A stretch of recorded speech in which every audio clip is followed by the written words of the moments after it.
The most effective LMS or learning management system for students experiencing the digital divide. What is an LMS? LMS stands for Learning Management System. This type of technology allows educators to host an online interactive classroom where students can see their courses, assignments, grades, and feedback, among other features. What is the digital divide? Many different definitions exist, but essentially it is the gap between those who can benefit from technology and the internet and those who cannot due to various reasons, including but not limited to the lack of internet and or devices and coming from a lower socioeconomic background. When educators or schools want to select an LMS, these are important factors to consider. Student demographics. Will students have consistent access to internet and or devices to fully utilize the LMS? Student accessibility. Is the LMS easy to use by a diverse student body and their families at school and at home? So will multiple students be able to use it regardless of their experience or knowledge with technology? 3, Kolb's Triple E framework +1.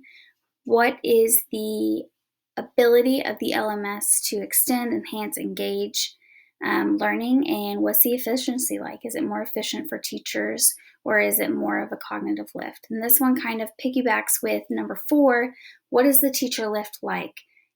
Is the degree a very high or low cognitive lift? What's the preparation like? Do teachers have to spend a lot of time designing?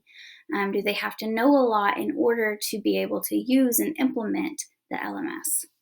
So these are all important factors when choosing a specific LMS.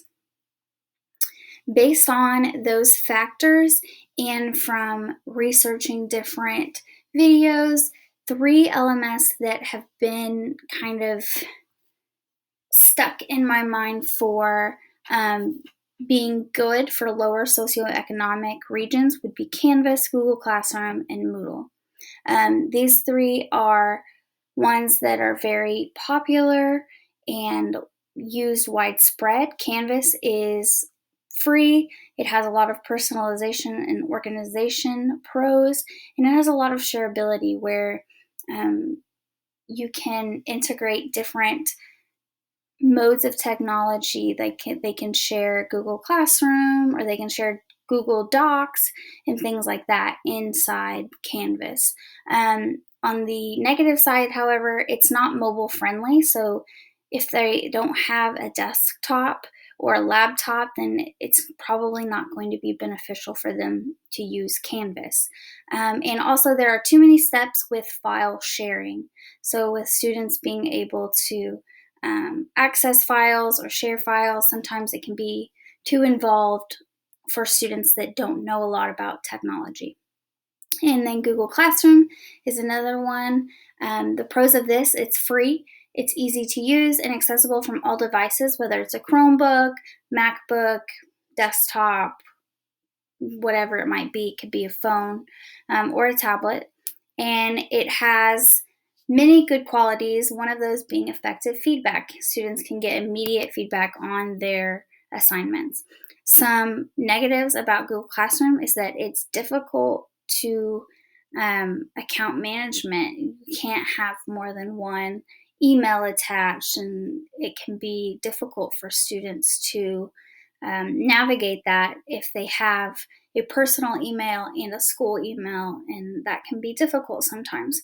It is also limited integration with other technology. If you're using Google Classroom, then a lot of times it has to be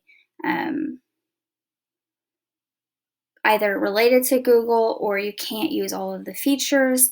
And Google Classroom doesn't have like Google Calendars integrated yet into there. And then the last one, Moodle, is free, global, and it's customizable. However, it requires basic to moderate knowledge of coding. So this can be a disadvantage for teachers that aren't good at that just yet.